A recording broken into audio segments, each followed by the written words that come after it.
Wait, so they're just gone, like they disappeared. But how can they just go? There are literally hundreds of thousands of them. Huh? Oh, it's still going ahead, right? Well, is that a good idea? What? Caesar and Napoleon. Yeah, okay. Okay, sure. Bye. November 12th, 1950. You run the show. You run not just your country's conduct of the war, but your allies' forces as well. You are the boss. You are Douglas MacArthur. But the thing about being from a country where the people vote to choose their government every so often is that when that government changes, you may be vulnerable to something that you do not want: oversight.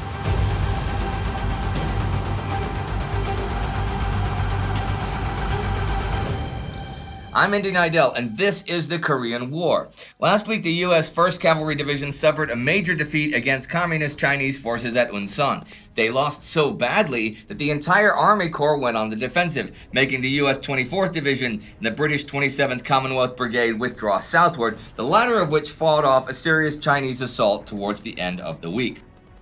So what do the Chinese have in store for the UN forces this week? Well, actually, they disappear. Yep. Poof. Whatever the Chinese wanted in this recent offensive, they seem to have gotten it. As dawn breaks the 6th, Chinese troops have disengaged all along the Chongchon River line. Before long, the situation in the west returns to what it was 2 weeks ago: silence and inactivity. Air patrolling over the mountains revealed what it had always revealed: nothing. Only heavy, aggressive ground patrolling into the hills could have revealed that the main bodies of two massive Chinese army groups lurked in those deep valleys and forlorn villages, and this action the UN never attempted. In the frightful terrain, such patrolling was dangerous. It could not be supported by wheels, and where wheels could not go, neither could sizable units of Americans. And in such horrendous terrain, a vast army could be, and was, hidden in a very small area, observing perfect camouflage, discipline, waiting. The reasons for this are still unclear, but there is speculation which I'll go into next week. Because Chinese forces are a little more active on the east coast this week, where the UN advance hasn't stalled quite so much, so let's catch up there. The ROK Capital Division, ROK being the South Koreans, took Wonsan with ROK 3rd Division a month ago and has since passed through the ROK 3rd, and they've been heading up the coastal roads into the far northeast. They've made progress, and by the end of last week got as far as Kilchu. Their success is partially because in this sector, they're mainly still fighting the remnants of the KPA, which are the North Korean forces, rather than the Chinese PVA. Their forces soon change, however. Intelligence reports that a reformed KPA force composed of roughly 6 battalions, supported by tanks, has moved off from Chongjin, headed south towards their position. The two formations run into each other today, the 12th, at Orangchon, about 50 kilometers north of Kilchu, and a bloody battle in poor weather follows. The heavy cruiser USS Rochester moves right up to the coast and supports the ROK from the sea. But despite this, the ROK Capital Division ends the week being forced back by the stubborn assault. O.P. Smith's 1st Marine Division is still strung out around Wonsang and Hamhung. Hit-and-run attacks by the Chinese plague the areas around Majeonni and Sudong. But the Marines do a mostly good job at keeping the area secure. Then, towards the end of the week, they're ordered to resume the advance. U.S. 3rd Division, which began arriving last week, will relieve their duties guarding the left flank of 10th Corps, allowing the Marines to push north. Their destination, the Chosin Reservoir. U.S. 7th Division also finishes disembarking at Iwon this week, and they head north. Their sector stretches from just south of the Pujon Reservoir east to Pungsan. Their mission is to lead the central advance of 10th Corps, pushing towards Hyesanjin on the Yalu River, the border with China. Now, as I said at the end of last week, Americans go to the polls for the midterm elections this week on the 7th. So how does it go? Well, the Democrats perform poorly. Although they do ultimately hold control of both houses of Congress, the Republican Party makes significant gains across the country. See, the public's relationship with the war is complex. The U.S. entered the war off the back of some really alarming events. In the 12 months before the war began, they watched mainland China fall to the communists. the USSR successfully detonate an atomic bomb, and the founding of NATO, an alliance specifically built around containment of the USSR and more broadly communism. The communist movements around the world were very much in the ascendant, and fear of the Red Menace reached a fever pitch. Men like Senator Joe McCarthy seized the opportunity and played on these fears, and the Republican Party was quick to point at things like what they saw as the failure of the Truman administration to support nationalist Chinese leader Chiang Kai-shek in the Chinese Civil War. Truman, so the line went, wasn't being hard enough on the communists, and now was in danger of losing all of Asia. Because of this, though, when the U.S. rapidly came to the aid of South Korea against their communist attackers, the Republican line actually backfired a bit. I mean, here they were saying Truman wasn't fighting for U.S. interests, then he comes along and does it. But since that optimistic beginning, support for the war has been steadily losing steam. First, because of the failures on the ground early on, then the long weeks spent barely clinging on in the Pusan perimeter. The invasion of Incheon provided a boost and some breathing room for the Truman administration, as well as some very good PR opportunities for the men running the show. But the Incheon honeymoon period was cut short by the Chinese the past couple of weeks. The war is no longer popular. Curiously, though, most of the opposition to the war does not come from left-wing pacifists, but from right-wing nationalists. In principle, they support what the army is trying to do, but are increasingly fed up with what they see as the administration's failure to deliver results on the ground, and the threat of getting locked into a no-win situation. Maybe they'd be better off taking that up with MacArthur rather than Truman, but that's not how the wheels of politics turn. However, while the Democrats' losses at the polls are bad news for Truman, they are ironically not great news for MacArthur, a staunch Republican, either. See, the shakeup in Washington prompts what Douglas MacArthur has always feared, a re-examination of how the U.S. is prosecuting the war. Since the war began, he's had basically a free hand. In fact, some go so far as to suggest that a major reason why he disregards and plays down the presence of the Chinese forces is to do with this. If a major Chinese intervention came to light, it would surely prompt President Truman and the Joint Chiefs of Staff to place far greater restrictions on him and to take a more active role in running the war. The suggestions stop short of saying that the intelligence failures are a conspiracy by MacArthur's boys to keep him in command. But maybe there is at least an element of truth to what they are suggesting. But anyway, after the disaster at Ulsan last week and the midterm elections this week, Washington gets involved.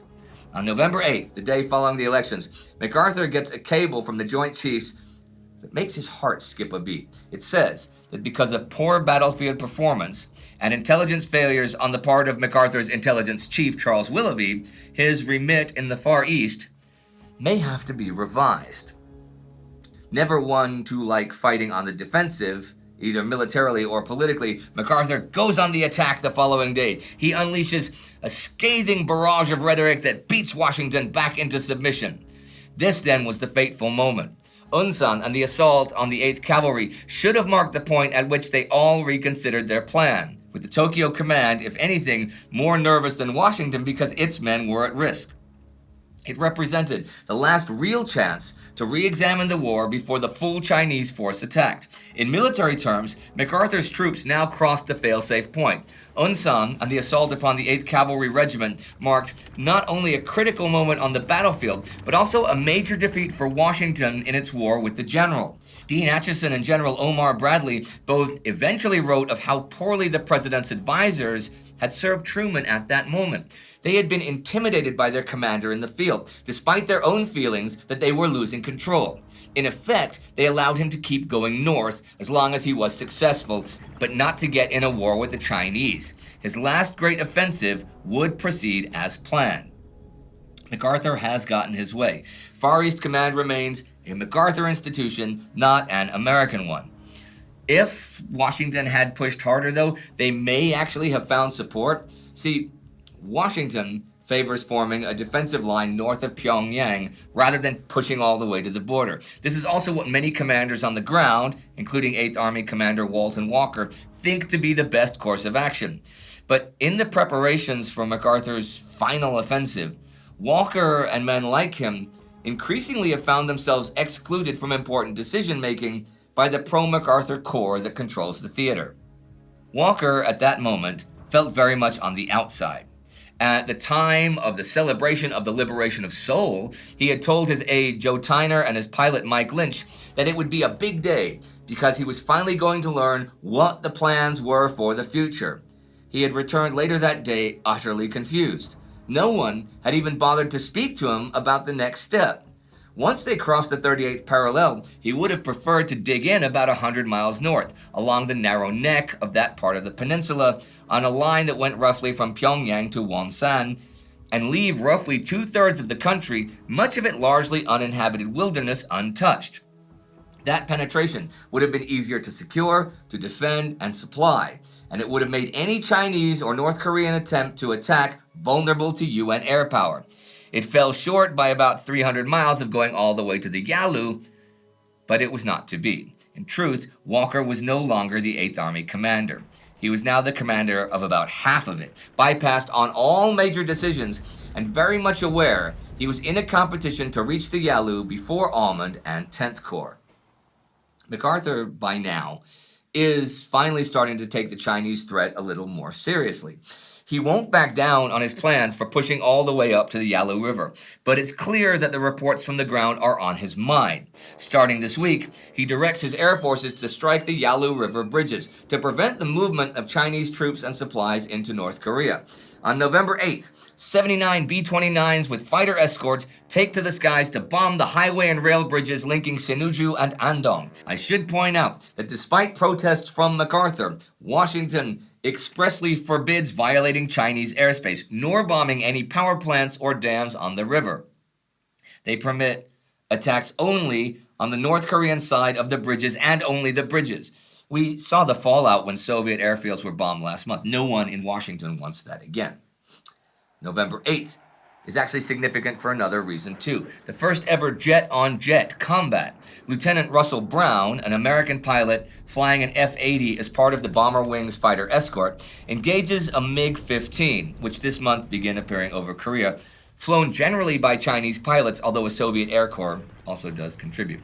The MiG-15 is a very good plane, but Lieutenant Brown wins the encounter and shoots his dance partner down in flames. Land-based and carrier-based planes will continue their attacks on the Yalu River bridges almost daily after today, and do make things a bit harder for the Chinese, but in truth, it's really too little too late. The Chinese have pretty much all they need in Korea already. There, I will end the week, with UN progress in the east and the sudden disappearance of the Chinese in the west. The Joint Chiefs are getting antsy, and MacArthur has pressure from above and below. His coming offensive may very well decide the future of his career, and he's pulling out all the stops to see that it goes smoothly. But is it already doomed? Well, that is something we shall see when it all kicks off in a couple of weeks. Today, I want to leave you with this little nugget of information about Ned Almond. Back on October 23rd, Time magazine ran a special piece on Almond and the war in Korea, which painted him as a military genius and a hero. It also gave him a platform from which to praise his boss, Douglas MacArthur. He used that opportunity to the fullest, comparing MacArthur to great commanders of days of yore, to Caesar, Hannibal, Napoleon. Whatever you think of MacArthur in general, the comparison to Napoleon is a curious one just now. There he is, surrounded by adoring yes-men, all absorbed in and impressed by their own successes, about to launch a winter campaign in harsh and undeveloped lands against a foe he has underestimated and belittled at every turn. Maybe that comparison is more accurate than it might at first seem. Well, we shall continue our winter campaign, or our all-year campaign, covering this war week by week until it reaches its conclusion, whenever that is. We do this thanks to the Time Ghost Army, for that is what finances our productions. You can join the Army at timeghost.tv or patreon.com and join this adventure. Nicholas Hasse is the Army Member of the Week, and these are the newest commissioned officers. And hey, if you have not seen our new-ish Rise of Hitler series over on our World War II channel, you can click right here to check that out. Do not forget to subscribe, See you next time.